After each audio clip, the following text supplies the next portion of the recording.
खाना खाने के बाद हमारे पास सबसे इम्पोर्टेंट काम ये था कि हमने सुबह मॉडर्न लेक के लिए गाड़ी बुक करवानी थी, वो हमने करवा ली है। फील्डर गाड़ी करवाई है, फील्डिंग सेट हो गई है। सुबह इंशाल्लाह सुबह जाना है 7 बजे, अगर आँख खुल गई तो। ठीक है, हमने ड्राइवर को कहा तुम लेट हो गए, हम नहीं हो गए, लेकिन ये तो सुबह ही पता चलेगा। One eternity later. Good morning from Kalam. हम लोग जा रहे हैं इस वक्त मॉडर्न लेक। हमने गाड़ी बुक करवा ली थी रात को ही, आपको बताया था। तो यहाँ से अब निकल रहे हैं। हाँ ये पोल था, सर ये पोल था वो। हाँ ये पोल। एक मिनट यार फोटो उतार लें जरा। अभी पहले modern sir before and after. हम लोग आ गए हैं इस टाइम उशू में। 2 साल पहले उशू आए थे और उसमें बहुत ज़्यादा बर्फ़ थी, और अभी मैं देखूँ तो ये सिर्फ और सिर्फ फॉरेस्ट है। फ्लैश इस वजह से बज रहे हैं कि कहीं धूप आ जाती है, कहीं यहाँ से ही है। उशू फॉरेस्ट के नज़ारे बहुत प्यारे नज़ारे आ रहे हैं। आगे मॉडर्न जा रहे हैं, मॉडर्न में देखिए क्या होता है।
बहुत अच्छी जगह है, बहुत ही प्यारी जगह थी।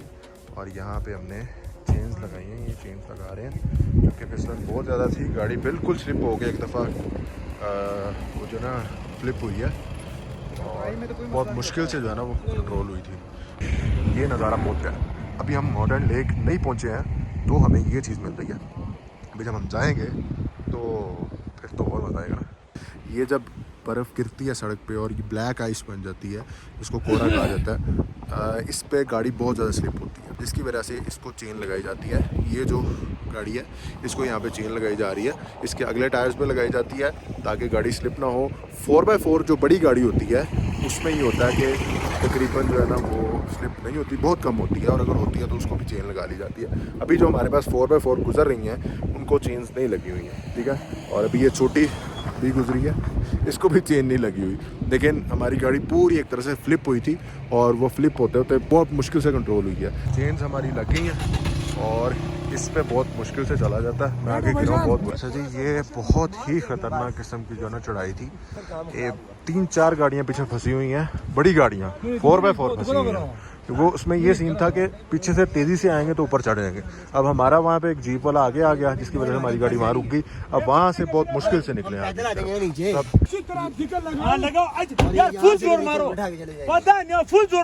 फुल जोर मारो तो निकले।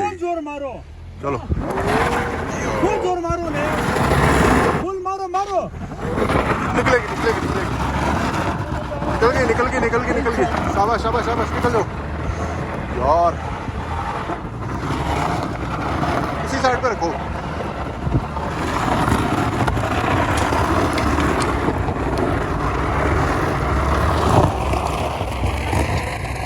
बजिया ने रोज चंगिया भलियां बजिया ने यार, तुरना भी है औखा। एक मैं बहुत बुरा गिरा हूँ और यहाँ पे चला नहीं जा रहा है। इसमें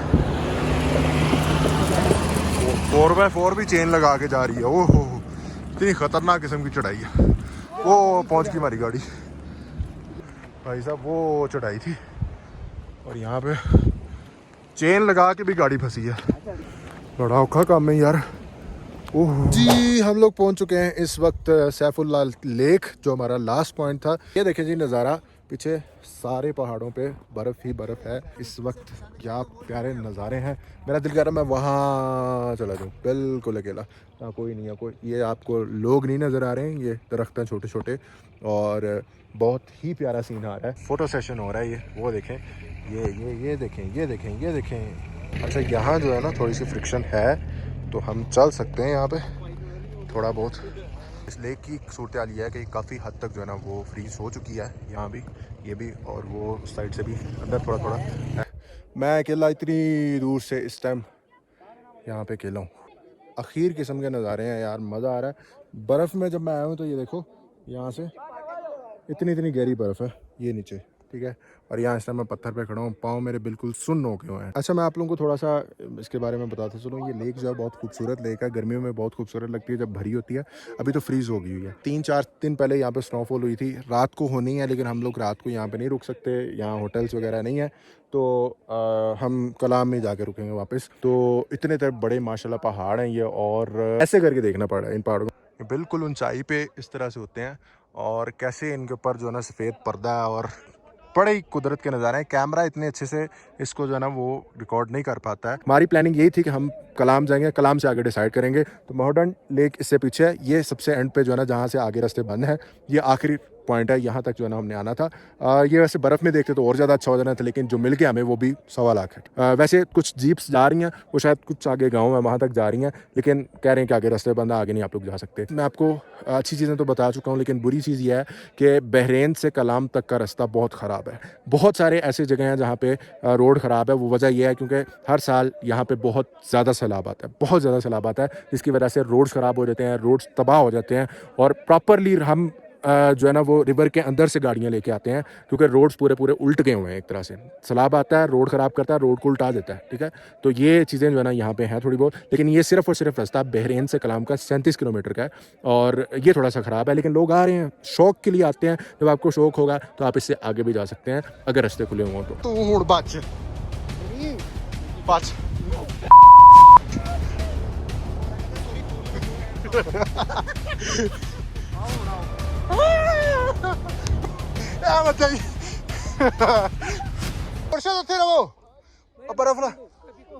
चलो ये जी टोकरा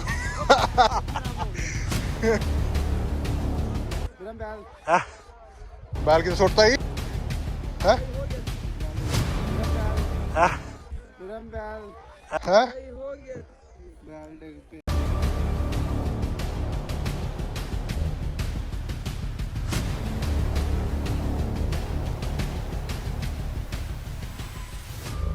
अच्छा जी, एक बहुत बुरी खबर है कि निशान भाई का मोबाइल गुम गया। कैसे गुमा है कि हम स्नो फाइट कर रहे थे, जब वो वीडियो भी आपने देखी है, तो उसी दौरान हुआ ही है कि उसका मोबाइल उस जगह पे जहाँ पे वो सर्च कर रहा है अकेला। हमने बहुत ज़्यादा सर्च किया है, लेकिन वो बंदा अभी तक हाथ नहीं मान रहा है। वो अकेला वहाँ पे सर्च कर रहा है। एक इधर आइए, इस जगह पे फ़ोन गुम गया। थोड़ा सा सैड मोमेंट है, लेकिन उम्मीद है मेटल डिटेक्टर जो है ना वो मंगवाया गया। वो कह रहे हैं कि अगर हमारे पास ऐसा मतलब मिल जाता है तो फ़ोन हम लोग दे देंगे। तो अभी फ़िलहाल तो हम वापस जा रहे हैं कलाम। यहाँ से उम्मीद है कि मेटल डिटेक्टर से वो जब डिटेक्ट करेंगे तो वो मिल जाएगा।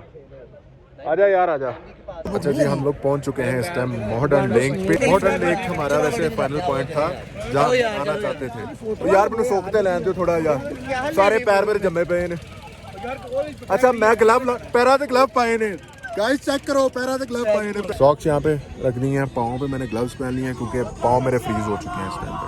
बर्फ़ के अंदर थे, वो फ़ोन ढूंढते हुए भी काफ़ी टाइम लगा, तो जिसकी वजह से जो है ना ये मॉडर्न लेक है जो कि हमारा फाइनल पॉइंट है। लेकिन हम इससे आगे चले गए थे, थोड़ा सा आगे, बिल्कुल यहाँ से नज़र भी आती है सैफुल्ला लेक। तो ये दो लेक जो हैं ये हमने अपने फाइनल पॉइंट पे देखी है। इससे आगे जो है ना वो रास्ता है, लेकिन वो बंद है इस टाइम पे। तो इस वजह से हम लोग यहाँ पे नज़ारे ले रहे हैं। बंदे का मोबाइल गवाच गया होवे तो उस तो बाद भी वो एडा खुश नज़र आवे, ऐ हो सकता है? ये नुकसान होया, ये 5 मिनट पहले नुकसान होया जे, ऐ दिलों ना चंदे आज थोड़ी बात खोल दे भाई। बाल गुम होने की खुशी है, खुशी 2 लाख का नुकसान है। जेदी तो को बैठ इनु होश ही कोई नहीं, कोई करन दिया। आपको आपका मोबाइल मिल जाएगा। सुना आपने, ड्राइवर कह रहा है कि आपका फ़ोन मिल जाएगा, और ये बात उसने इतनी कॉन्फिडेंटली कही है कि हमारा शक यकीन में बदल गया कि हमारा फ़ोन किसी लोकल के पास है। क्योंकि जब हम लोग फ़ोन ढूंढ रहे थे तो हमारे पास बहुत सारे लोग हमारी मदद के लिए आए। उन्होंने कुछ आपस में ऐसी बातें की जो कि हमारी समझ से बाहर थी। वहाँ की लोकल लैंग्वेज कोहिस्तानी लैंग्वेज में थी, वो पश्तो में भी नहीं, कोहिस्तानी लैंग्वेज में बात कर रहे थे। तो ऐसी बातें उन्होंने की जो कि हमारी समझ से बाहर थी, और उसके बाद हर एक ने हमें ये कहा कि आपका फ़ोन मिल जाएगा, और उन्होंने कुछ हमसे इन्फॉर्मेशन ली फ़ोन के बारे में और कितने का था और प्राइसिंग वगैरह के बारे में। अब मज़े की बात यह है कि हमने उसी रात फ़ोन ट्रेस करवाना शुरू कर दिया, जिसमें हमारे पास पहली लोकेशन जो रात की आई थी वो मोहर्डन लेक के पास नहीं बल्कि कलाम मेन बाज़ार के पास की आई थी। और मेरा नहीं ख्याल कि बर्फ़ में इतने घंटे फ़ोन रहने के बाद भी फ़ोन ऑन रहेगा। यानी कि हम रात के 12-1 बजे फ़ोन को ट्रेस कर रहे हैं और उस टाइम पे वो सिग्नल्स दिखा रहा है, और वो भी कलाम बाज़ार के। और कलाम और मोहर्डन का तकरीबन 2-2.5 घंटे का रास्ता है, और वहाँ पे मोहर्डन के सिग्नल्स नहीं बल्कि कलाम के सिग्नल्स शो कर रहा है। और उसके बाद मज़े की बात यह है कि हमने 3-4 दिन बाद अपने दूसरे सोर्सेज से देखा कि फ़ोन की लोकेशन, क्योंकि फ़ोन उसके बाद बंद हो गया हुआ था, तकरीबन 2 दिन फ़ोन चलता रहा। तो इसका मतलब है कि फ़ोन अगर बर्फ़ में पड़ा होता है तो वो 2 दिन तक कभी भी नहीं चल सकता, और अगर वो चल भी रहा था तो उसकी लोकेशंस चेंज नहीं हो सकती। तो जब हमने अगले दिन की लोकेशंस देखी, जिस शाम को हमारा फ़ोन गुमा था, उससे अगले दिन की लोकेशन जो हैं वो सुबह की पेशावर की लोकेशन शो कर रहा था, और पेशावर और कलाम का बहुत दूर दूर का रास्ता है, क्योंकि रात को फ़ोन कलाम आ चुका था और वहाँ से वो निकला, और वहाँ से वो पेशावर अगले दिन पहुँच गया हुआ था। इसका मतलब है कि फ़ोन गुमने के बाद वो फ़ोन किसी लोकल के हाथ चढ़ा है। अब हम किसी एक ख़ास शख्स को टारगेट नहीं कर सकते हैं, लेकिन जितनी कॉन्फिडेंस से ड्राइवर हमारे साथ वो बात कर रहा था और वहाँ के लोकल से बात कर रहा था, उसमें फ़ोटोग्राफ़र भी थे जिनसे हमने स्पेशली अपनी पिक्चर्स जो क्लिक करवाई थी। तो ये लोग आपस में बातें कर रहे थे और इन्होंने काफ़ी ऐसी बातें की थी जिससे हमारा शक जो है वो यकीन में बदला। और जब हमने लोकेशंस देखी, क्योंकि एक जगह पे पड़े हुए फ़ोन की लोकेशंस चेंज नहीं होती हैं, और वो इतनी दूर की लोकेशन, पास-पास की करीब-करीब की लोकेशंस को माना जा सकता है, लेकिन इतनी दूर की लोकेशन के फ़ोन मोहर्डन लेक में घूमे और वो जो है वो पेशावर पहुँचाए, ऐसा पॉसिबल नहीं है। इस चीज़ ने हमें काफ़ी ज़्यादा डिसअपॉइंट किया कि हमारा फ़ोन गुमा नहीं बल्कि फ़ोन उठा लिया गया था। खैर स्टोरी लंबी हो रही है, आप लोग आगे देख लें। तो जी हम लोग तकरीबन 2-2.5 घंटे स्टक होने के बाद यहाँ तक पहुँच गए हैं। ये है चश्मा शिफा। ये भी एक पॉइंट है, जब आप मोहर्डन जाते हैं या वहाँ से वापस आते हैं तो रास्ते में ही आता है, कलाम और मोहर्डन के दरमियान में। ज़्यादा हिस्ट्री मुझे नहीं पता, इसमें जैन साहब बताएंगे। जैन साहब बताइए क्या हिस्ट्री है?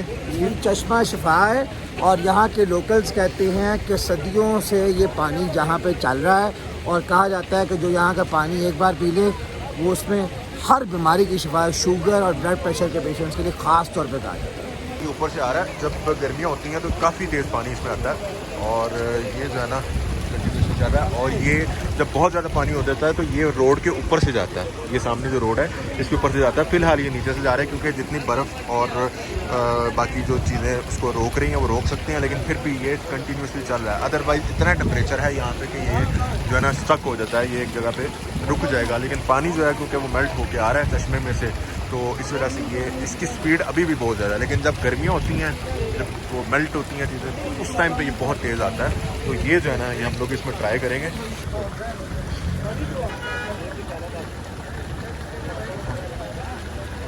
पानी बहुत मज़ेदार है कसम से यार, डिफरेंट है पानी। अच्छा जी, पानी पिया। पानी जो है ना वो बड़ा मज़ेदार किस्म का था, मीठा पानी और मज़ेदार पानी था। ये जी यहाँ पे थोड़ी सी रिफ्रेशमेंट है। अब यहाँ पे मेरा हाथ जो है ना, जब मैंने पानी पिया था वो तकरीबन पूरा ही फ्रीज़ हो गया। ये देखिए, ये अब इसको जो है ना हम यहाँ पे थोड़ा सा गर्म करेंगे।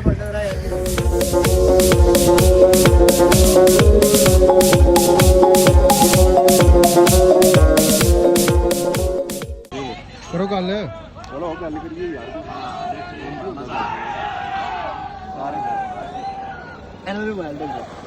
उसने साला कुछ प्लान हो गया, उसने जैसे ने फड़ लिया ऐसी आपसी फुल शुगर ला रही है।